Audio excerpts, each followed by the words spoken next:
পর্যন্ত জানা যায়নি। যতটুকু আমরা ধারণা করতে পারছি এখানে কিছু হতাহতের ঘটনা এখানে আছে, কিন্তু নির্দিষ্টভাবে বলা যাচ্ছে না। আহতদের সিএমএইচ হসপিটাল এবং উত্তরা দিয়াবাড়ি বঙ্গবন্ধু মেডিকেল কলেজে নিয়ে যাওয়া হয়েছে।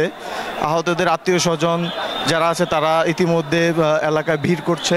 তাদেরকে দেখা যাচ্ছে তারা তাদের সন্তানের খোঁজে চলে আসছে এবং পরিস্থিতি নিয়ন্ত্রণে আইন শৃঙ্খলা বাহিনী মোতায়েন আছে, র্যাব, পুলিশ এবং ফায়ার সার্ভিসের লোক এখানে উপস্থিত আছে দেখা যাচ্ছে।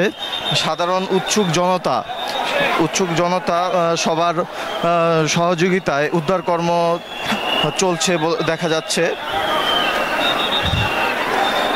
র্যাব, পুলিশ, হেলিকপ্টার দিয়ে এই পর্যন্ত আহতদেরকে সিএমএইচ হসপিটালে নিয়ে যাওয়া হয়েছে। আমাদের লাইভের সাথেই থাকুন বিস্তারিত জানতে। আমরা আপনাদেরকে দেখানোর চেষ্টা করছি। দুর্ঘটনা প্রবণ এলাকায় আমরা পৌঁছাতে পারছি না, পুরো নিরাপত্তা ধারা ঘেরাও করে রাখা হয়েছে। আমরা চেষ্টা করছি আপনাদেরকে দেখানোর জন্য যতটুকু দেখানো যায়।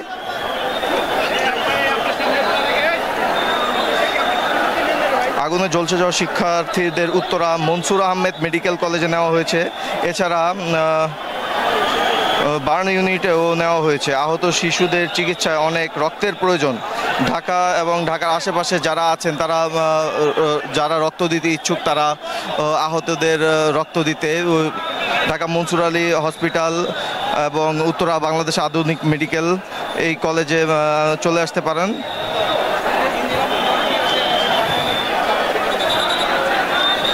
নেট স্বল্পতার কারণে আমাদের লাইভ প্রচার করতে সাময়িক অসুবিধা হচ্ছে, তারপরেও আমরা আপনাদের সাথে চেষ্টা করছি যতটুকু সম্ভব লাইভ প্রচার করার জন্য।